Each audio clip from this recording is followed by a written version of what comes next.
anymore. Oh, I won't mind. I still have to pay.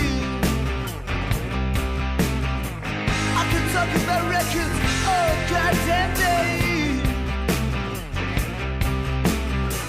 I won't cry. I won't break. I can stand on my own two legs. Oh, guys and girls, Red Sky at Night podcast, episode something. One of the first ones, and we're here with Justin Barbour, and I just talked to him for about 20 minutes and didn't push record. But man, what a chat we were having, boy. Good yarn. That's Sorry about that, man. Technology for you, man. There's just too many buttons out there. I'm shit. There's literally a big red button right here that says record.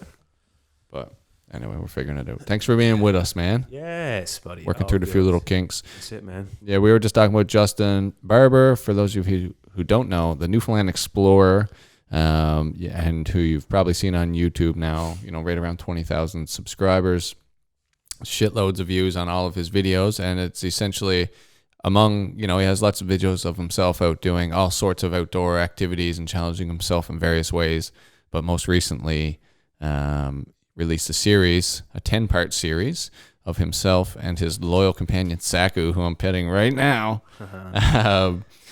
crossing the island of Newfoundland the old way through the backcountry in a 68-day expedition, I believe it was. 68.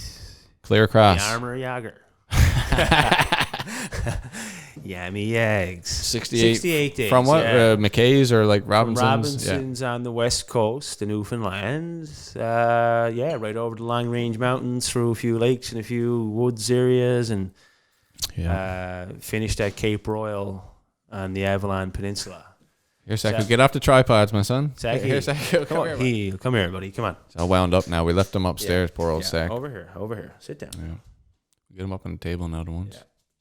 Well, we'll give him. Yeah. Didn't I say strike one? If I said, we'll give him one chance. Strike him when he goes upstairs. Saku is the best dog in the world. Yeah. But 68 days through the woods and over the waters, and you started on snowshoes and started on snowshoes, finished in a raft. Yeah.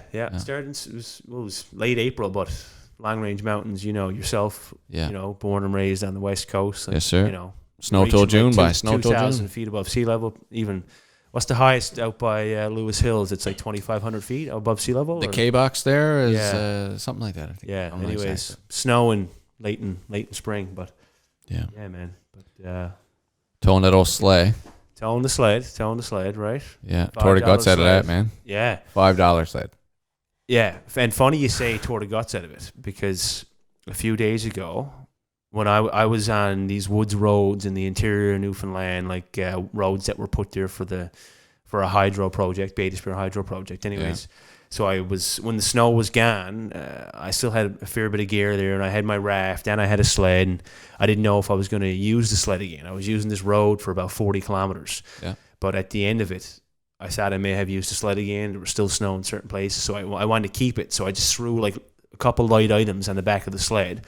The raft, which is 6 pounds, and the paddles, and tied it on. I pulled the sled on the dirt road, and just pulling it behind me on this old gravel road, and eventually it just pretty much disintegrated after 3 days of doing that. Yeah. And I left it on the side of the road. So a fellow who works with that hydro project up there sent me a picture the other day on Facebook inbox of the sled that day, 3 days ago. They still got it up there. It was like a little monument kicking around up at the dam, Yeah, that's an artifact, buddy. That's an artifact. I shed a tear when I seen it. You gonna get that back, man?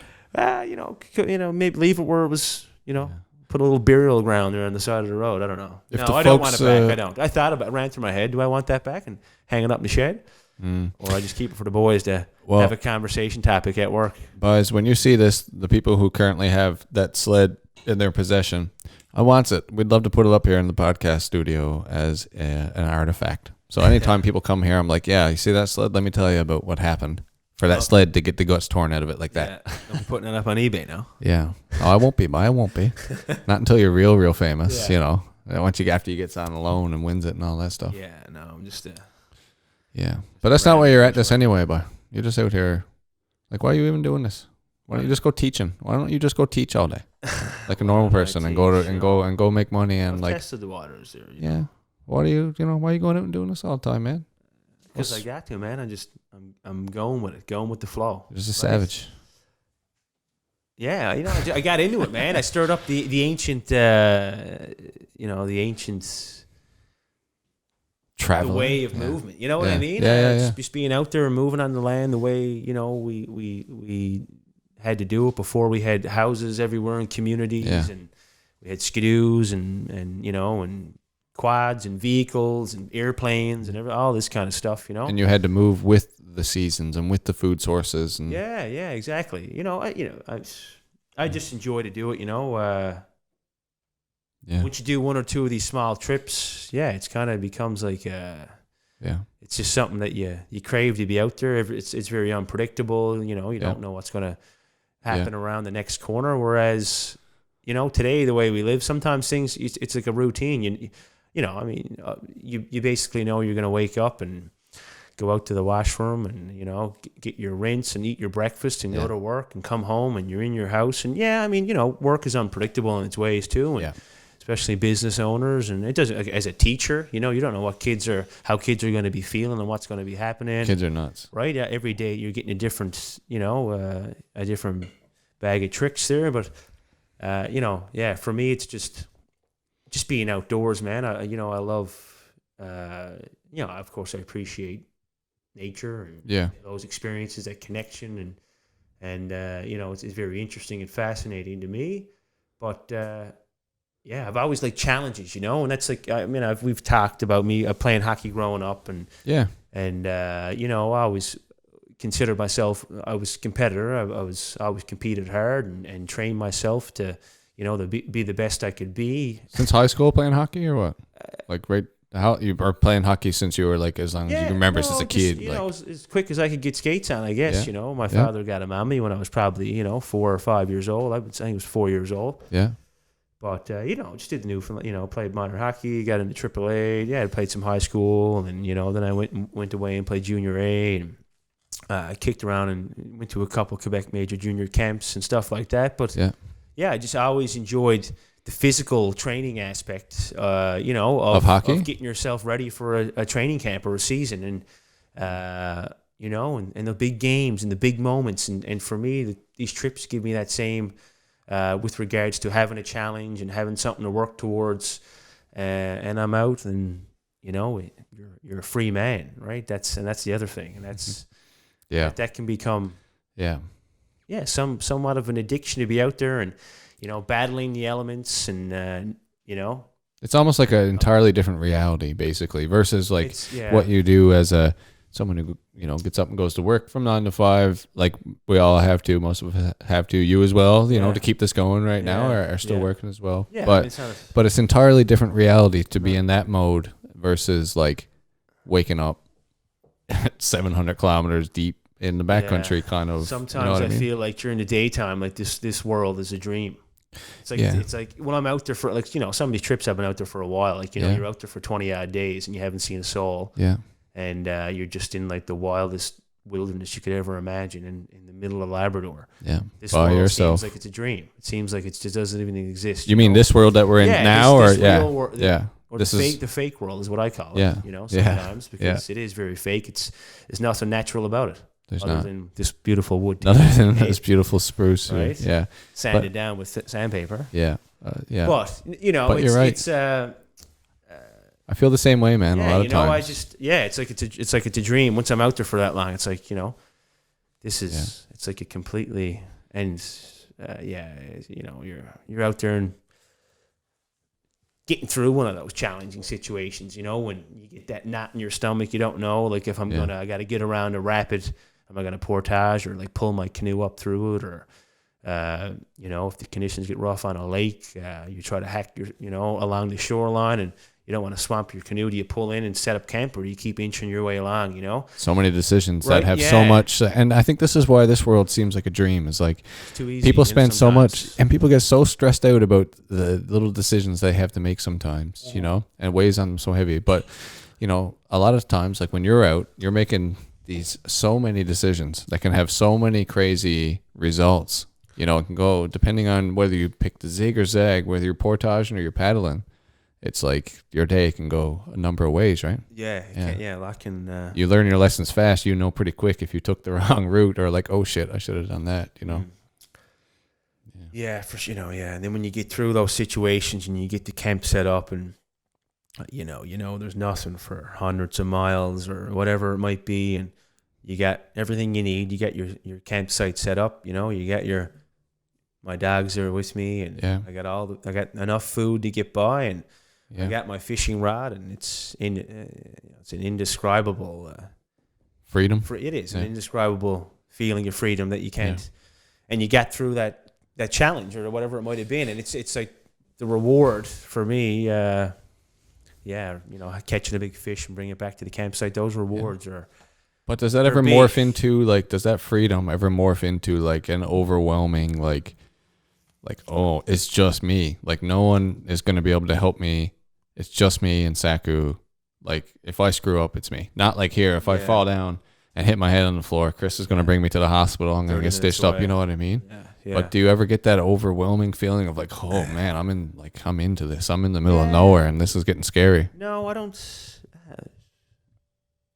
No, I don't. I don't think too much about that, because once you start thinking that this is going to go wrong or that's going to go wrong, and I am a long ways away, that's when you're not having a good time no more. After, you know what I mean? And I think everything's going to go good. Everything is going to go well. I'm going to get to the campsite. We're going to get through this rough lake or through this rough rapids, and we're going to set everything up. And tomorrow we're going to go here, and in 3 weeks we're going to be to the next checkpoint. Yeah. And that kind of minimizes the crappy thoughts you can have and what can happen. And yeah, I know, man, but you, like, just from talking to you and getting to know you, you make it seem like it's just, you know, one foot in front of the other, it's just trotting on, dodging on, but there must be something deeper that, like, you know, for some of these things that you get into when you're planning the 1,700 kilometer expeditions and things like this, like, you got to be channeling something a little deeper to push you through. It can't just be like, oh, I'm just gonna, you know, just one step at a time. Like, what is it? Yeah, it's getting to the goal, having something. It's just like a competitiveness with yourself. Or? Yeah, that's. Well, you know, first of all, you know, when you get out there, you know, once you get a few days in, you know, you got a choice. Yeah, you could. I mean, there's times where, am I going to get through this situation? Am I going to get through this section? You know, but you're sure you're not going to turn around. I mean, I never think quit. I never think give up. I never, you know what I mean? Because. Yeah. I mean, I just don't have that attitude. That's not in me, right? So I've already set a goal of getting somewhere, which is usually not a day or two's travel away. It's usually many days, many kilometers, 2 or 3 months. Yeah. You know, some of the trips now that I've been on. By yourself with your dog. Exactly. So you just got to keep, once I'm out there, I'm just going to keep going towards the end. And I look forward to what's coming up, and very, very excited by it all. You know, I get really, just interested out there, and just having that time to move on your own schedule, make your choices when you need to make them. You know. Yeah. Yeah. Be responsible for yourself. The independency is nice to have that out there, and you know, because we always in this day and age, I guess. You know, a lot of our life is dictated by what else is happening and what's going on, and not that, you know, external factors. Yeah, this has to happen, or you got to do this, or you got to get to work on this time. You got to leave at this time. You have an appointment here, an appointment there, or there's a lot, you know. Whereas out there, you have everything is based on you and what your decision is, and you know, what needs to happen next. If you need to stop because something needs to be fixed, you stop. If you need to take a break or take a rest because your body's worn down, you take a break. If the conditions are good for 7 straight days, you go for 7 straight days, you know? Yeah. Because you don't want to waste too many days when it's beautiful out sitting around campsite, you know? Yeah, this is something I picked up at your talk the other night at the Salt Box.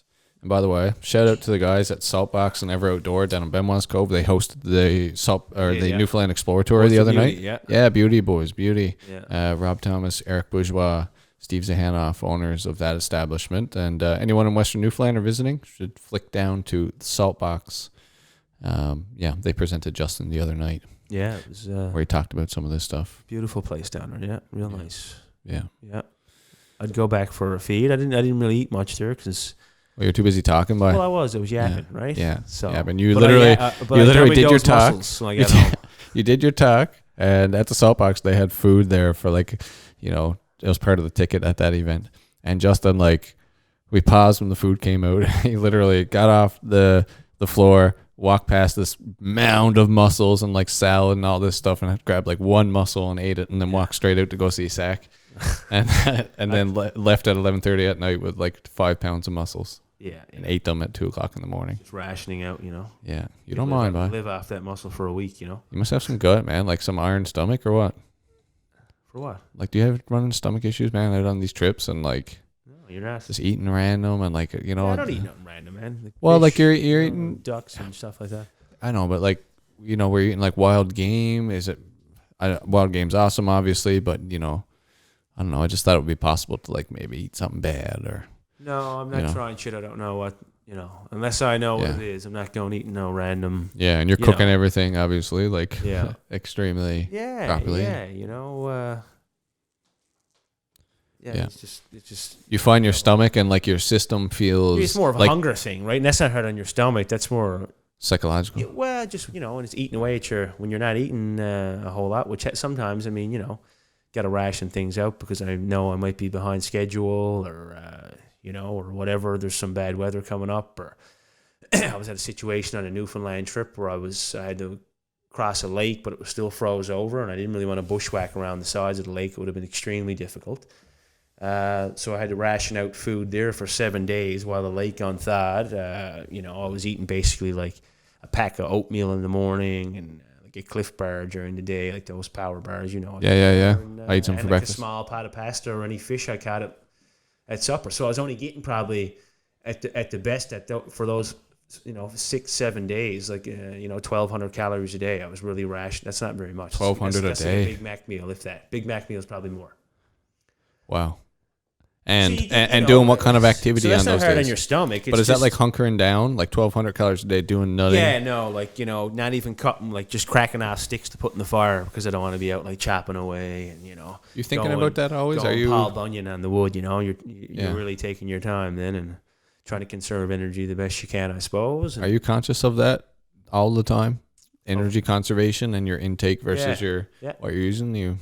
I guess you know a lot about that from your education, right? Yeah, a lot of time. It just, if I'm really, I know I'm lacking energy or I'm getting towards the end of a stage, which could be 25 to 30 days in between a resupply. It's been at the longest. I've gone 37 days on my own supply, right?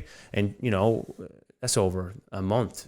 Everything I've had with me, I went on. But is that 37 days worth of food on your back, or you're like? No, I had 30, you're planning on 30 days worth of food. Then 30 days, and I went 7 days longer than what I had planned for. Yeah, and I did well. I caught some good lake trout and some pike and stuff you're like that. always catching fish. I've never seen you.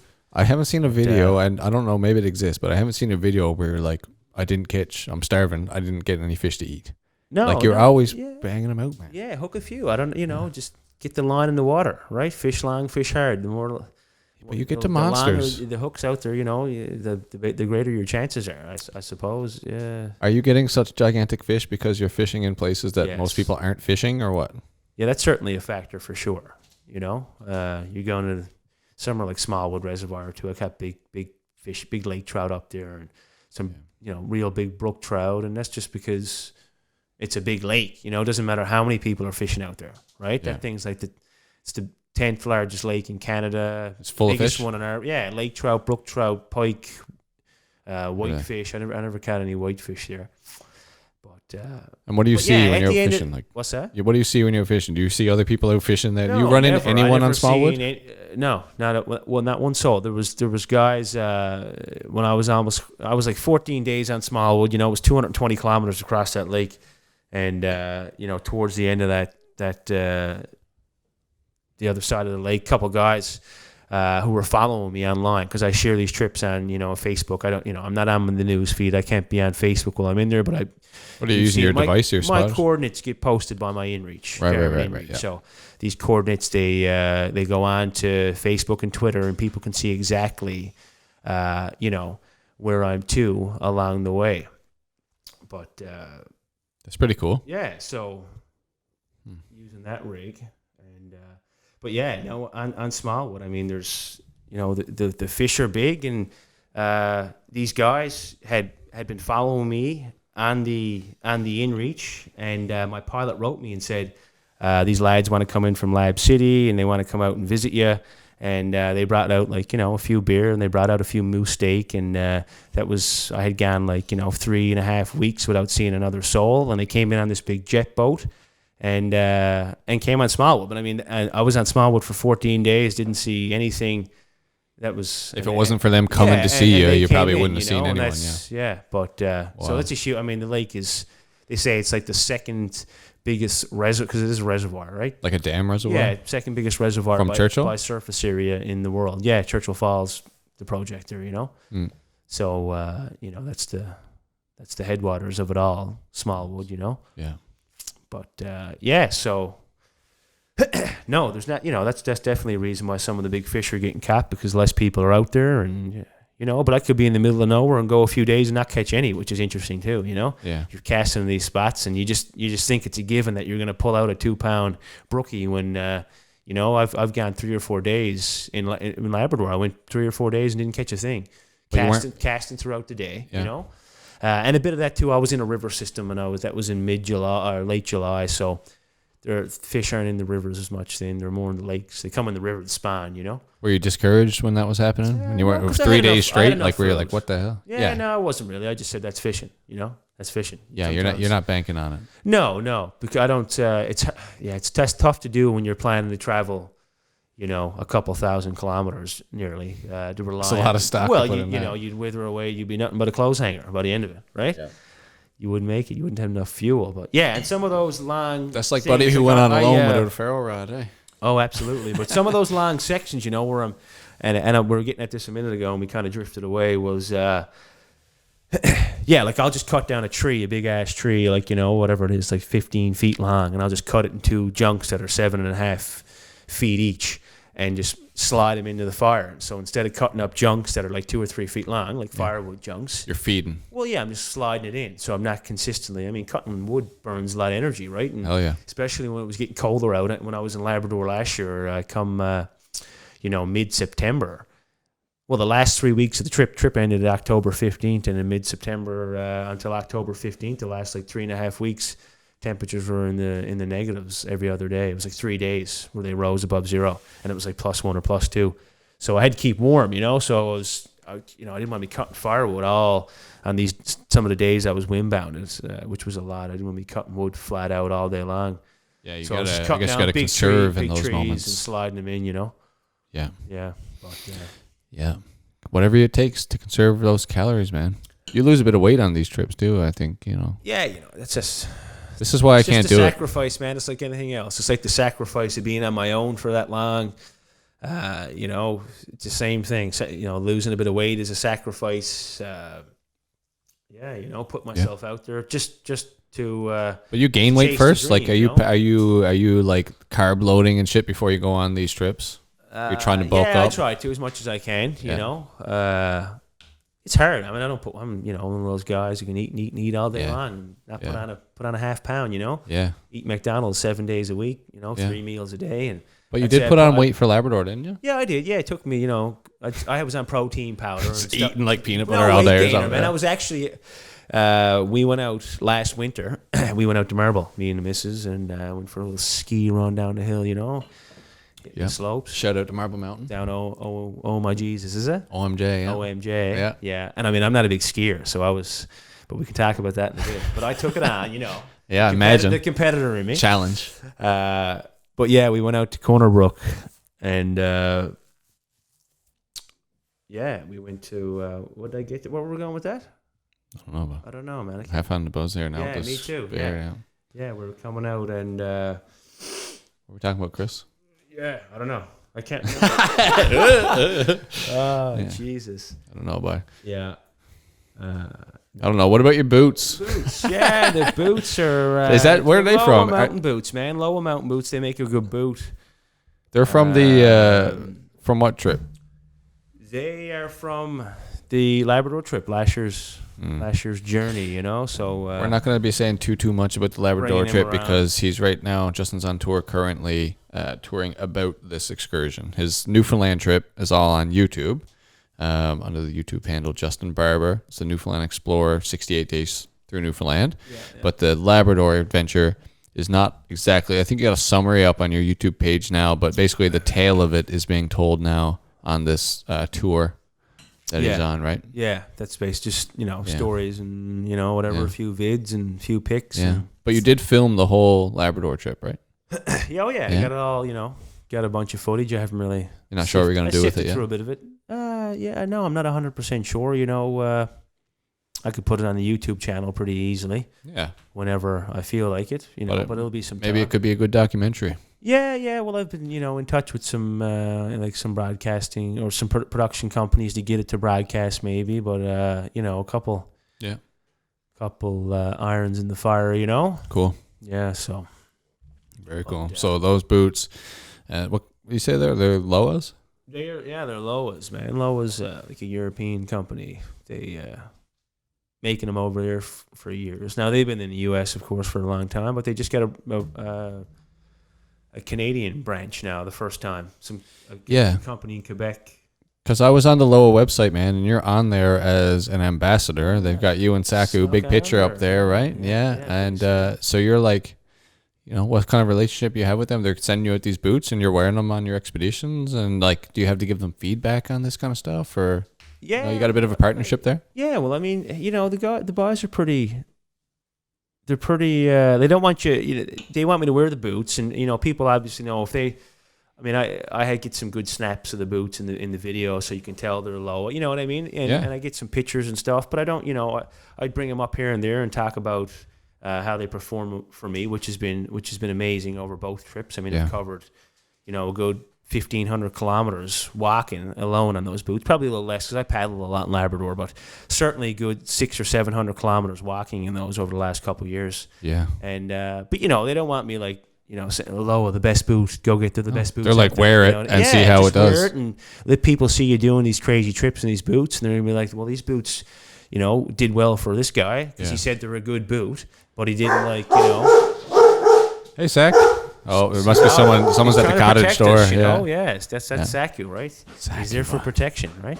Yeah, that's exactly why you have that dog. So if a mouse creeps in, Saku will let you know. When it's like pitch black and you're in the woods 600 kilometers in, you want the dog that does that. Yeah, absolutely, absolutely. But so they're pretty like, you know, they don't want to be pushing product, but I wear it and I give them feedback on how the boots performed, and you know, I don't know, maybe I'd like to design a boot someday. Who knows, right? Shit. But to me, these it's a good solid boot. Good, so that's a boot that you wore across Labrador on your excursion with this pack and all that stuff with up 7,500 pounds of shit on your back. Yeah, 7,500. Rocking those things. Yeah. I'm not an elephant. Yeah, I don't think you really need to. No, on your back, Yeah, I know. Yeah, but only an elephant can carry 7,500 pounds. I said 75 to 100. Oh. Yeah. You mean to turn up your headphone level or what? Yeah, you got to speak clear. Yeah, okay, fine. Okay, no, it's all good. But you need something like that. I think the company doesn't need you to be like, I'm Justin Barbour and these are the sickest boots ever, because here they are. You just wore them across that expedition. You could still wear them today and go probably throw some laces in and go,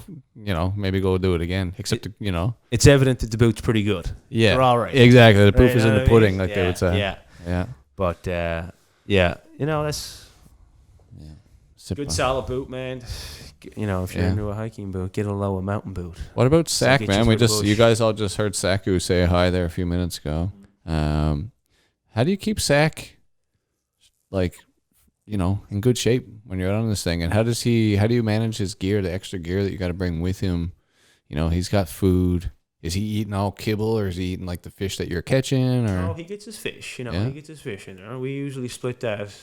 You know, you're getting big fish, 5, 6, 7 pounds. I mean, I'm not eating all that in an evening dinner. You know. Okay, you're bragging out. I catch this fish so big, I got to feed it to my dog just to get rid of it. Yeah. Well, you know, I mean, that's it. There's big fish in the middle of Labrador, so he gets his bowl filled every evening. We get a few fish, and other than that, man, we had some stuff from Nukshuk.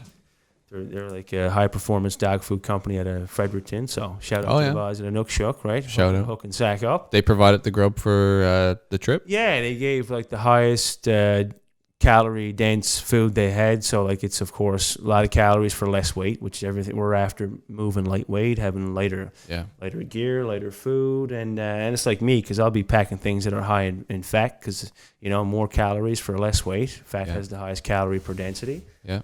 And but same with Saku, and he gets good food. And to be honest with you, he wears a pack, right? Yeah, he wore a pack on a Newfoundland trip. But yeah, we got it down there somewhere. Where's it at? Down 4 by, I think. Rip the mic off here. Oh, we're good. But he got this little pack, rough wear. That's the Palisades? Palisade, you got one? No, I don't, but I shopped it for Finn. Oh, did you? Okay, yeah, it's a good rig. Yeah. But and what do you put in it? This goes back to what he was eating too. In Labrador, we did a lot of paddling once we got up that river, because I went up a river for 150 kilometers. I couldn't make him wear this pack going up the river. He was hopping rocks, the pack would have been soaked. He would have been getting tangled. Because you're in and out of the boat when you're doing this. So I was pulling the canoe, so the canoe was holding the food anyways. So the canoe was still a bit buoyant in the river. It didn't feel like, of course, as heavy as all the gear actually was. Yeah, but going up river, and then once we got to Smallwood, he didn't have to wear the pack either, because he was in the canoe all day long. Right. So we were just paddling day in, day out for week after week, and he didn't need the pack, and he didn't even need all this high calorie food. He was actually starting to put a bit of weight on in the middle of the wow. He was getting chubby on the ribs. Yeah, Too much fish, boy. Well, what? Yeah, fish. Fish and like this high calorie food. They give like a sled dog who mushing all day, and Saku's there sitting in the canoe for 8 hours, getting a pot belly. Yeah. That makes sense if you think about it. So what do you, when you do use the pack on the sack pack? Now that would be something to come up with your own thing. He wore this for the 68 days. He probably wore 30 days, because we did a lot of walking and, through areas where he could wear it, and he wasn't getting tangled up. Yeah, it must get jammed up now and then. They're not. It's not extremely water resistant, Yeah. But if we're on dry land, yeah. So what do you put in it though? Just his food and water? Mostly his food, yeah. He'll carry his bowl, his little collapsible bowl, and he got his own little GoPro attachment. It was the Fetch or something, the GoPro. Yeah. I used that a bit, but it's tangly. I didn't use as much as I thought I was. Yeah. Once the grind gets serious, it's like the Fetch is not going Yeah, on. frig that. Trying to strap up this thing. Right, yeah, with that big old bag he's already wearing. So that, and that's it. And his leash, and that's it. Mother put a little good luck ladybug in there, so that was, I don't know. I don't know if it's still in there, to be honest with you. I just thought about it looking at it. Just some, I don't know, isn't a ladybug worth? Yeah. Some auspicious good luck thing about it. Yeah. Is it still luck? No. What is it, like a pin or something? Right there. Still in there. What is it? But I haven't thought about that since we got home. What's it made out of? I don't know. It's little glass or little something? ladybug. Tiny ladybug is, though small as it may be, is filled with loving wishes just for you from me. Good luck and good fortune is the gift that it brings, good health and happiness, and only good things. This little ladybug may be carried in a pocket, held, or placed on a shelf. Yes, bye. Wicked. There you go. So, man, that's what kept you safe. I just thought about that, looking at it, because it's in this little pocket, you forget about it. So that's awesome. Mom, she's pretty, shout out to Mom. And, what's your mom's name again? Judy or something? Judy. What's her name? You're just making random names up right now. Oh, I thought I've been confused. Flo. Flo Barbour. Shout out Flo for keeping Sack safe with that ladybug. Thanks, buds. Yeah. But and what do you carry on you? We were talking yesterday about how I was asking, you're getting in, you're getting out. We were talking about worst case scenarios of okay, you lose your boat, you lose all the shit in your boat, and it's gone down the river, and you're here. What do you got? Where are you to? What do you got? But you actually carry a shocking amount of gear on you anyway, right? So if you separate it from everything you have, you think you got enough on your body to make a go of it? Yeah. Well, just something anyways. I mean, you don't need much. I mean, I always got a knife in my pocket as it is, a smaller knife, or sometimes I have a bigger blade that you can attach to the hip or whatever, but I don't always got that on when I'm in the boat.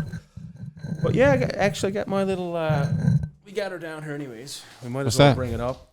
Oh, that's the PFD. Yeah, so you got a little. But that's like a kit too, isn't it? Yeah, well, I just keep this on. Some people wear fanny packs around their waist kind of thing, one of these little waist pouches, and keep something on them when they're going down rivers or out in the canoe. But I got this I don't know, it's a mech life jacket anyways, PFD, and I keep a little pouch up top up here, just a little waterproof bag, and got all the goods, a bit of rope, fire steel, and a compass, and a survival blanket, and What else in there? A couple tea bags, you know, a bit of Tetley. Can't go wrong there. And Shit hits the fan. I usually slip a Cliff Bar or something in there, and you got a whistle, and yeah, man, a little fishing hook, a little Red Devil lure, just in case, you know, you need a meal. Yeah. But, you know, if you go down one of these rivers or out on a big lake and you know, shit hits the fan, you lose all your pack and your stuff, which is usually tied onto the canoe anyways, but you can get separated from the canoe, you know, especially going down a river. Yes, that's the thing. Yeah, so, you know, regardless, you got that on you, that life jacket with a bit of pocket built in, and keep something in there. You've always got something, right? Lighter in there. And I got a flint there too, but I mean, I put a lighter too, and I wrap it up in duct tape just to keep it waterproof further, you know. Nice. Because, you know, a couple more options you got. But yeah. You've had some scary experiences, man. I've seen anyone who's followed the Newfoundland series, the 10-part series, saw some crazy stuff. Some wild footage, some things you'll only see on that channel. Some crazy things happen that you're like, what? How does that even happen to someone when they're in the middle of the woods? I won't give too many spoilers, but you know what I'm talking about. Yeah. But yeah, you've Eventful. had some nuts experiences, man. And you had one time where you definitely got wet. I guess we can talk about that a bit. It's not this Newfoundland trip, so that's fair game. But that was probably the hardest thing. I watched all that series, and that was like, you know, I was choked. Watching that, man. That was hard to see, because to put yourself in that position of, you know, like we said, it's all me. I'm the only one here who can take care of me and Saku.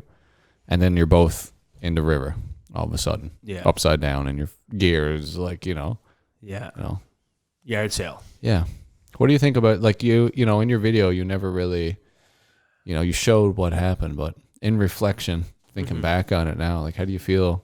Obviously, it was very upsetting at the time, but what do you think about that? Shaken up, of course. Yeah. For a bit. But like you would be, right? Like you were separated from Zach.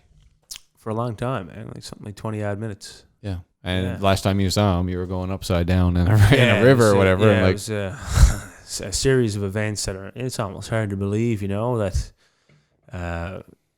it was a raging spring river, and you pull up to it, and I was after running a couple rapids before that were, you know, they were hairy, but they were doable. Of course, no one else on shore with me, no other team, which makes it a little more risky. But, you know, you run one, then you run another one, and you feel like, okay, you know, and nothing's ever happened to me before, so I felt kind of invincible, you know, like. Yeah. You're literally in like a inflatable dinghy. And then you kind of get in the zone, and you're feeling it's a bit of a rush, you know, and I'm not really out there for that, but that happens, you know.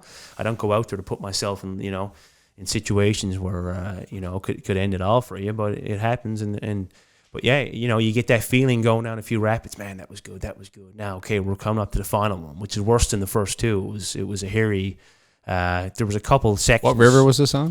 Or what area? It was actually part of the hydro system, so it was somewhat of a natural river, but the flow of water was abnormal, unnatural. You know what I mean? Because the floodgates were kind of open type thing.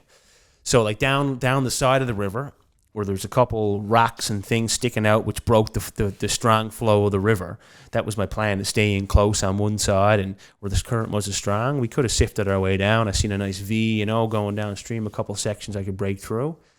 And we just, once I came back, because I was on land checking this stuff out, and I got back into the raft and picked the line, but like the pull of the river was so strong that I was trying to stick to this side, and I just got pulled out into the middle of the river, or the tug, you know, that downstream force. You're like paddling, trying to stay close to shore, kind of thing? But I got pulled over one way, and then I was head on with like some serious whitewater right off the bat, and so then I had to go further to the other side of the river, where I was, you know, down the wrong road, you know. But you're just kind of stuck there as well, and you were saying it's like a hydraulic that you were kind of stuck in. That's what I mean. Well, I was on the wrong path, and once I hit the actual first drop, it was it was like you know, there's a hole in the river, in the bottom of the riverbed, and the force of the water recirculates in this hole. Like all the water above it's going downstream, but there's this kind of recirculating effect, and it can kind of pin you there. It's like it'll stall you out. So the raft was stalled out in this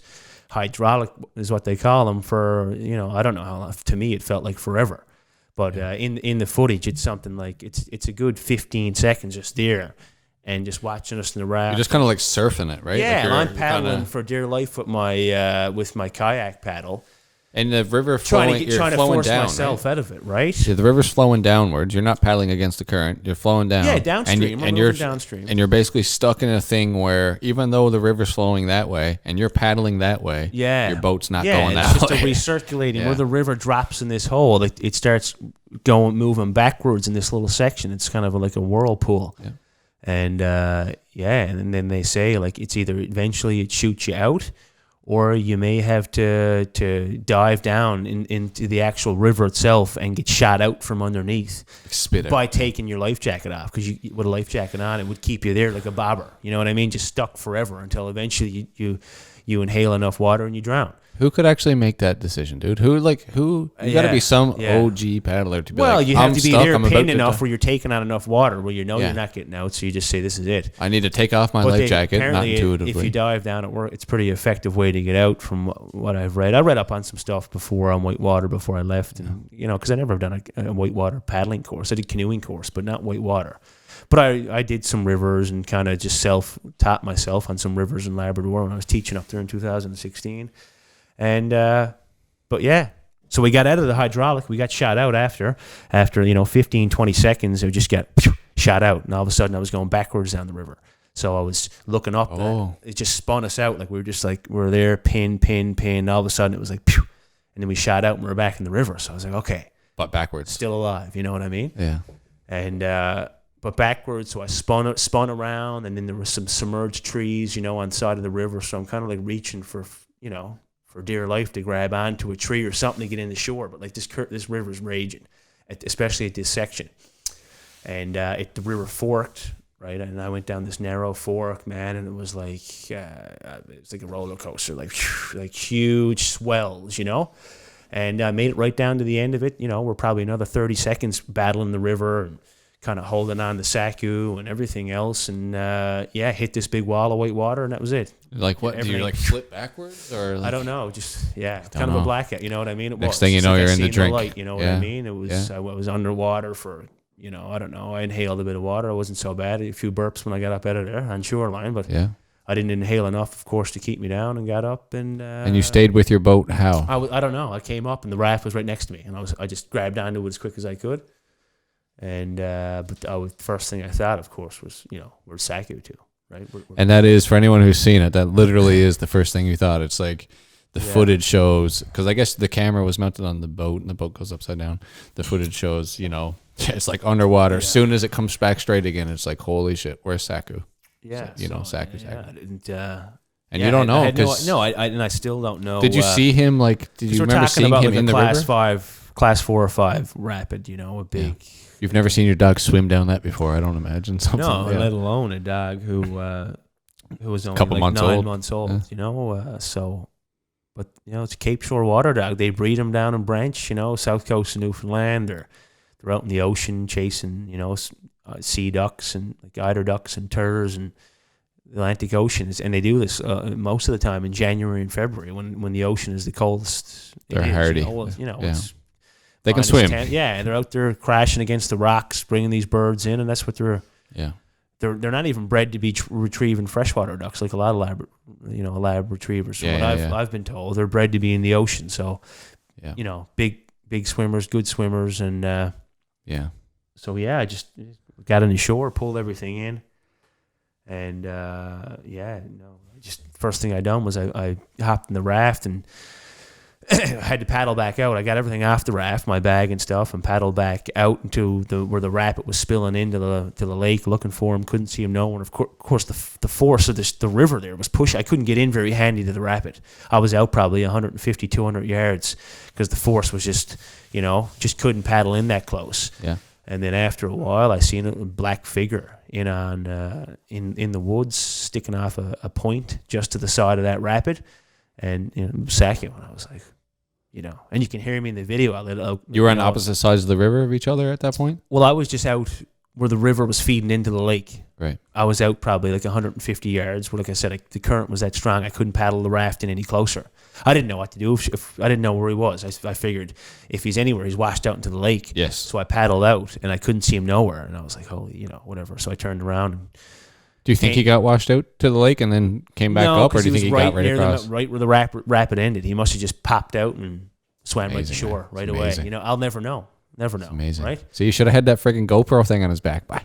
Jesus, lucky enough, I got footage of it as it was, and that's what I mean. A lot of things went right, you know, for us to get through the first hydraulic. If we would have capsized there, we would have been a yard sail down the rest of the river. Yeah. Me somewhere, Saku somewhere else, going down another 150 yards of the river. You know what I mean? However long it was. Imagine. But luckily, we stayed in the boat, and it wasn't until we hit the last rapid that shit kind of we flipped her over, and you know, for the camera to be rolling and all this to be going on, and to eventually find them and lose nothing other than like a shotgun and a compass and like a fishing rod. You know, that was that gun's still out miraculous, there, right? Yeah, that gun's still there. Yeah, in the area. Yeah, it is. Right, if anyone was looking for a Mossberg, go into the middle of Newfoundland. And, if you're willing to go in there, there's a little diving gear. And little treasure like that. Yeah. But what episode was that of the series where that was like 6 or 7, I think it was. That was it was the fifth one, I do believe. You know, so that's episode 5 of the 10-part series there, Newfoundland Explorer. So yeah, man, that's nuts. Yeah, man, but the old raft, she's good rigged though.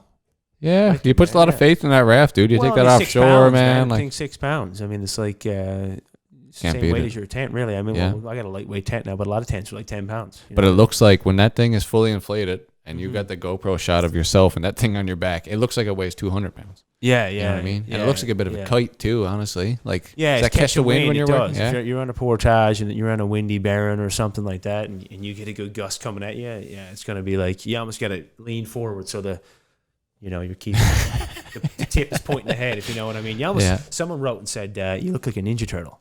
You do look like a Ninja Turtle, with a big man. green shell on the back, you know. Yeah, especially when you got your shotgun in your hand, you look like Raphael with the stick. Yeah, or whoever it is, baton, Leonardo. what the fuck it's called, yeah. Wicked, but what about when the wind's at your back? Does it push you forward? Does it work? No, not so bad. It'll give you a boost, right? Yeah. It's like a sail. Yeah. You know? Yeah. But, have you ever seen, man, the guys who use like the kites and like cross-country skis and snowshoes, stuff like that? What's that? You ever see the guys who like kite skiing and stuff like that, where they basically use like a big kite and they're on skis and have sometimes in the wintertime.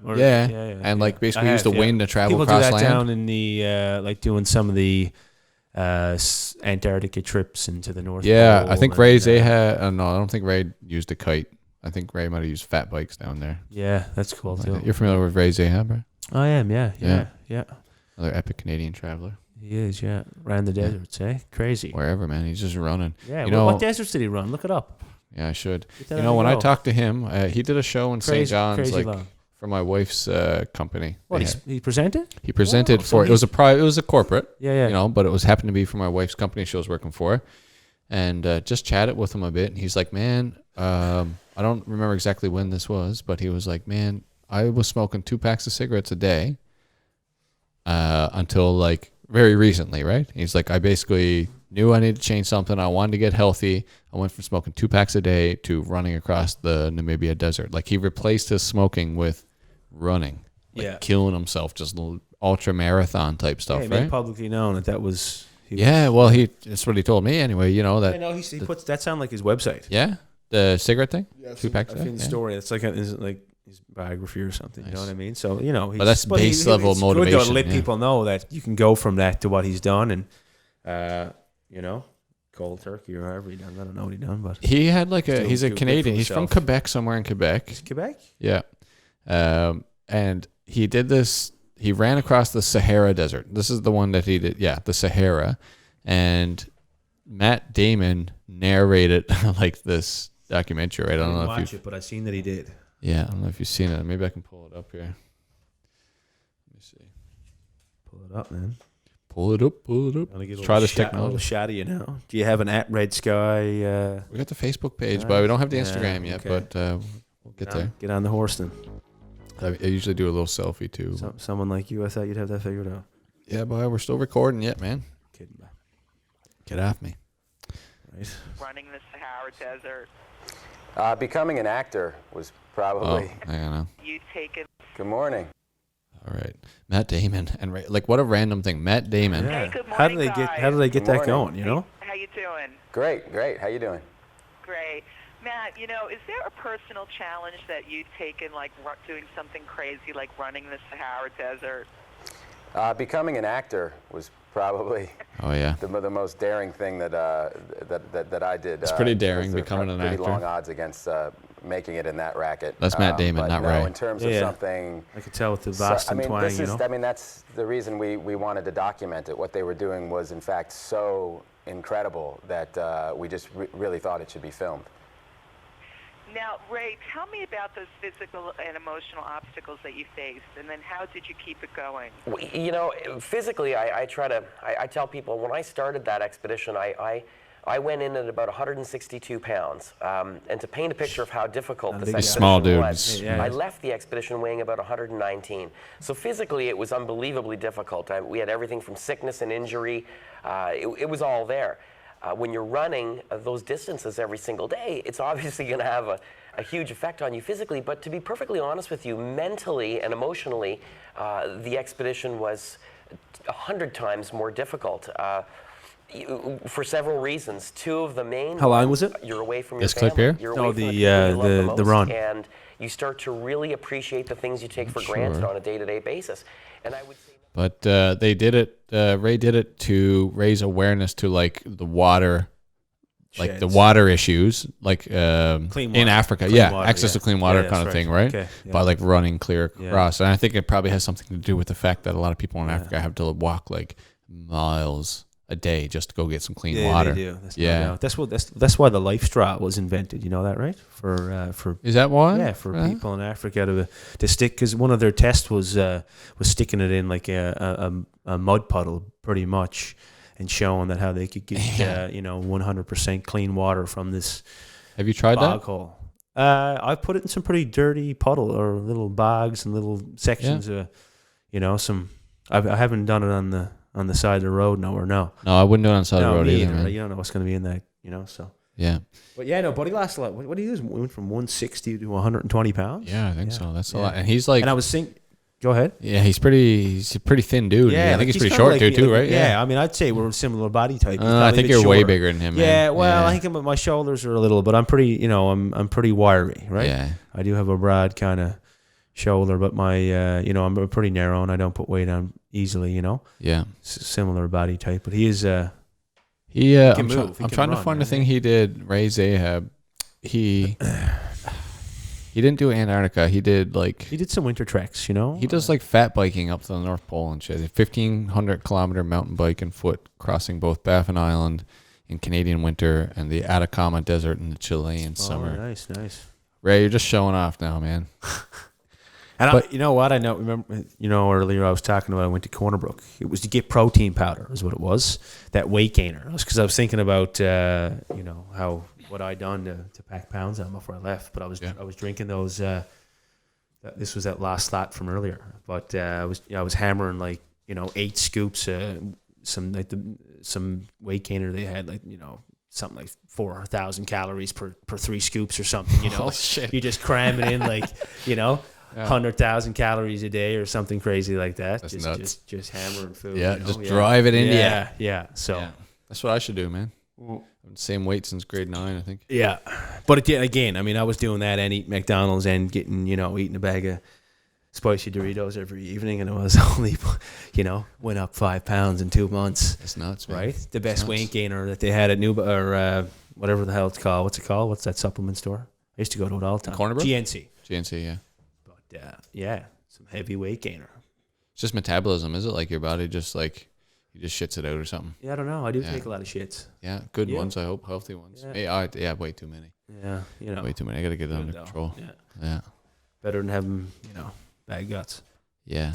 This is it, man. Like, honestly, man, in our dream society, my guts are always wrecked. I don't know if it's my schedule or my diet, but when I'm in the woods, when I'm camping, or even when I'm traveling, like, my stomach's at its best. If I'm down in South America eating like fresh fruit and stuff like that and fresh fish and all that, like, I had no troubles. But I would think when I go on vacation, my guts are going to be gone because here in Newfoundland, But I think it's just diet and just like being on the go all the time. I need to eat better. Yeah, it's hard. We should get like a nutritionist on the show, like a wellness Someone who can come on here and teach me how to friggin' eat properly. Yeah. Hey, Yeah. health is wealth. Health is wealth, man. But Yeah. it takes time, you know. That's the thing with cooking and stuff. You know, like it's easy to be just, you know, when you're trying to make things happen and do things and Yeah. you know move forward. Food takes a back seat, and you're like, well, it's easy. As long as you feel good. Yeah, right. Well, Yeah. you know, I mean, And if you feel good- some people. I used to play when I was playing hockey out here in Corner Brook. A couple of the boys from Ontario. Now, whether they gave a shit or not, I don't know what the reason was, but they said they would. You know, the boys would go to McDonald's and have like a quarter pounder and supersized fries right before the game, and they said like, if I ate that, man, I'd be. You know, I'd have Cramped to leave up. in the first period and head Yeah. into the washroom. You know what I But mean? they're getting like a bit of probably all the sugar and Well, stuff I like just that. don't- It's I don't giving them think like a they little gave bit a of shit, a to be honest with you. You know what I mean? Yeah. Well, you know, you're playing, you know, Yeah. senior hockey, it's the end of the line. But you're getting paid. Well, exactly, It's a you know. professional sport. But I just, you know, I mean, yeah, it was competitive. It was good. You know, everyone Yeah. came to play at on any given night, and you know, no one was out, you know, getting on a beer before the game or nothing. I don't know Certainly shit have a all few about after, hockey. I but- don't know nothing about hockey, and I don't know anything about nutrition. But I feel like if I was your hockey coach and you were going out and eating Big Mac meals before the game, I'd be like, listen, straighten your ass out. Yeah, yeah. You know. But I mean, you know, it's at the end of the line, right? A lot of these guys, they were playing like, you know, major, junior, or whatever, or university hockey, and then they knew they were coming to Newfoundland, you know, just to play and get the paycheck, and you know, and play for the team and stuff. But as well, they knew again like, the dream was over, and what's a Big Mac before the game? I can deal with it, right? If I have a bad gut, I just won't do it next game. You know what I mean? I don't get paid enough not to eat Big Macs. Is Yeah. basically what it comes down to. Yeah. But I guess you also get people who are coming up too, right? Like you get people who are like on the way up, and now they're playing like at this level, and then you get people who are like great hockey players out of high school who take that as a step to maybe something else, or what? Take what as a step? Like the league, the level of hockey that you were playing at, which is like senior hockey, I guess, right? Yeah, Is that well, what you no, call it? seniors when you're, I mean, I don't know anything that- about hockey. Yeah, dude. you wouldn't use that's not senior hockey is not a stepping stone. Well, you know what I mean? Is that the It's- league that this it's- was like the with Royals and Yeah, oh, that's which senior. was pretty much a semi-professional league. I mean, you know, you had guys coming There's in. NHLers in that league, Yeah, dude. well, yeah. I mean, Langdon himself, and there was other guys who came in. TR. David Ling played. David Ling played in the NHL and AHL, and Who do you play for in Newfoundland? He was with the CBs for pretty much an entire year. Maybe was it a full year? I think he left. I don't know what happened. I think things didn't pan out. But you know, and there's been other good players. People who played like over in Europe and some of these you know elite leagues. And but yeah, it's good. It was good competitive hockey. Yeah. In those years, 5 or 6 teams. But yeah, no. I guess you weren't doing much outdoor exploring while you're on the hockey run, like when you were playing this level of hockey and training and traveling. That's actually when I got home and got into when I was playing senior. That's kind of when I got back into this stuff. You know, just going out and paddling and fishing and planning these smaller trips, which led to the bigger ones. But I was doing it on my spare time then and just kind of getting into it. But that's one of the reasons why I stopped playing. To be honest with you, it was taking up weekends, man. Weekends all throughout the winter when I preferred to be out in the woods. Yeah. So You had to make a decision. yeah, you know, it was an economy of time kind of thing, and you know, I knew that I was at the end of the line. As much as I liked playing on the weekends and getting together with the boys, and like the travel was the hassle. You know, having to, you know, I was living in St. John's, for example. Last year I was with Gander, but I mean, you know, 4-hour drive on a Friday evening. You got to come back on a Sunday evening after playing 2 games, and you know, maybe 2 nights out at the pub. Yeah, celebrating. So then you got to work celebrating on wins and Monday. losses. You know, you got to work on Monday, and yeah, and I just got tired of. I was getting this passion for the outdoors again and planning trips and thinking about what I could do next, and didn't know where I was going with it, but I knew I was going somewhere. Yeah. So I figured I'd invest my time in learning how to not die in the woods on the weekends. That's a great skill set to have here in Newfoundland, where we're so entrenched in the wilderness, and you could find yourself at any point in time, even taking your dog for a walk in Newfoundland, you can be in like a, oh shit, I need to utilize these skills scenario, whether it's a little bit of first aid, whether it's, you know, be able to make a little temporary shelter for yourself. Do you think that, especially people in Newfoundland, you know, should spend more time like honing some of these skills? Do you think people take for granted like how fast things can get, you know, screwed up in the woods? And you know, what do you think about that? Do you think people are too frivolous when they're out just farting around in the woods? And they're, you know, people, yeah, they say they take it lightly, I suppose. Some do, and that's why you hear about people who get lost and things go wrong, and you know, because you might not want to take the time to make a little kit to have on you in your pocket in case your skidoo breaks down. You know what I mean? I think it's silly to have just a match, book of matches, and like right? You just can't take a case of beer and a bag of chips with you. You know what I mean? Like you got to have the thing like an axe with you or something, something to get a fire going. Things like this, or even going down some of the remote highways. You know, I'm in Grand Falls, and you get down to the south coast, down by Cann River and these places. Barren, I mean, man. You're going. Well, you got a 250 kilometer drive, something like that. I don't know what it is. You can look it up. But it's a big stretch. You leave the TCH and you get down to the first turn off to go to St. Albans. Something like 180 kilometers, and for most of that, you have no cell service the entire way down that road. Yeah. And if you're in the middle of the night, and maybe you go off the road, or maybe you hit a moose, or something that's not gonna, you got no cell service, you can't get out of there. No one's coming for 6, 7, 8 hours. Summer's not so bad, but if it is the middle of the winter and it's it's minus 20 out, and you're just there in your street clothes. Yeah, and you got a hole in your head now, and your car don't start. Coming back from the mall in St. John's, for the weekend. Yeah. You're not ready for this survival situation on the Bairdspur Highway. Because I go down there often, and that's where I do a bit of my beating around in the woods and stuff down there. But it only takes you get 10 kilometers, 15 kilometers down the road, and you got no service. That's nowhere from you, I guess. You just go from Grand Falls, just a little flick up the highway, and you're turned 30 off. 30 kilometers back the highway, but and even in Labrador, these Trans-Labrador highways, no service on that highway either. And but a lot of people take satellite phones with them. Yeah. But I would imagine, I would reckon to say most people heading down the Bairdspur Highway aren't taking a satellite phone with them because it's only an hour and a half. Apparently in Labrador, like the hotels and stuff have satellite phones. Like if you're a guest at the hotel and you have to make the journey, they'll give you like a sat phone you can use and stuff. You ever heard take about that? them at one, you can drop them off at another one, or you take it and you bring it back. Did you see that up there in Labrador though? Is that true? Yeah, what I'm saying? I could have. I was traveling the road when I was teaching in Cartwright. You'd leave. You'd leave down by Blanc-Sablon. I'd get the ferry from St. Barb, of course, across the Strait of Belle Isle to Quebec, from Newfoundland to Quebec. Quebec, yeah, for a quick. It's only like 5 kilometers to Quebec, and you pull into Barney's there, and you get the good deal on Quebec beer. You get like I don't know. It's you get those. You used to be able to get those big tall boys too, beer right? Almost. Yeah. Can you still get those big giant beer bottles? I don't know, man. I get like a case of whatever Budweiser, or no, it wasn't a case like 60, a case of like 60 for like $70. You know what I mean? Yeah, you get like a 40 a liquor for like $20 or something. Yeah, it's all anyway. It's cheap as dirt. Quebecers got it figured out. Yeah, no problem to get into one. Yeah. But you leave from there, and then you'd have something like 400 kilometers to Cartwright where you had no service. You know what I mean? But I could pick up a phone in Blanc-Sablon and then drop it off in Cartwright, and then someone who leaves Cartwright and goes back to Blanc-Sablon will bring it back. Is that like an organized, like who provides that service? I've just heard talk of it, but I had a spot. Okay. Oh yeah. Now spot, you can't make a call on the spot, but you can it has an SOS feature, and I had one of those before I got into the InReach, which I have now. So I would use the spot, and in case anything went wrong, How long do you think we've been talking for? No idea. Not including the 20 minutes that I threw out the window. Right now, hour. It's pretty good.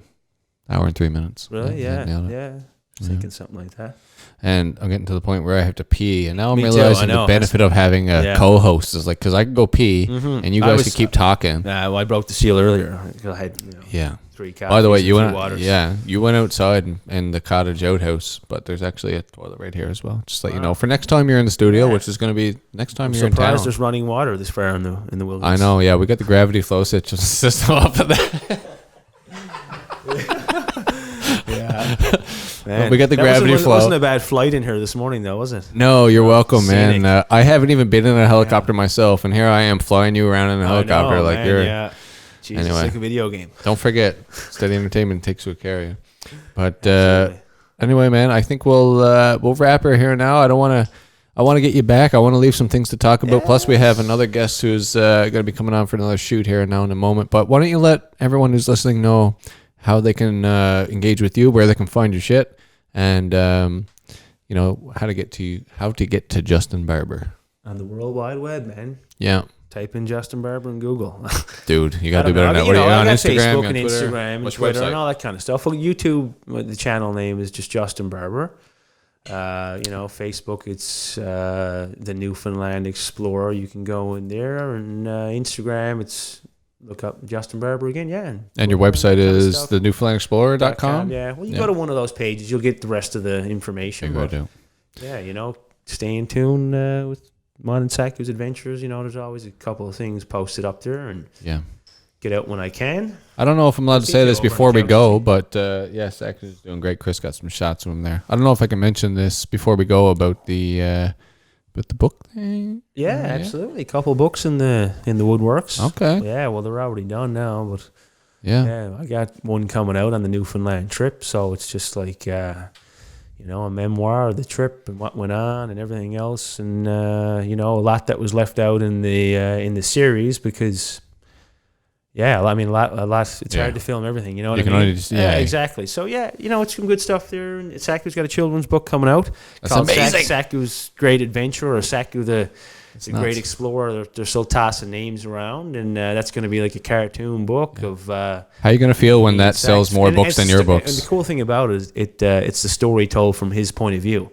So he tells the story, right? Narrated by Saku. By Saku. Today, where Wow. we going, Dad? Or you Oh, know, or, that's gonna make me cry, isn't yeah, it? Well, I don't know. It's gonna be good though. It's gonna be Yeah. good facts, and they're good for, you know, K to 6 schools and the younger audience. And Are you gonna be upset when that book sells way more copies than your book? well, I'm already anticipating that as Yeah. like, I'm already just planning to use mine for fire starter. Yeah, you know the dog is. Yeah. People are watching for the dog, and Saku, the Cape Shore water Yeah. dog, It was the won master con. plan, you know. Yeah, absolutely.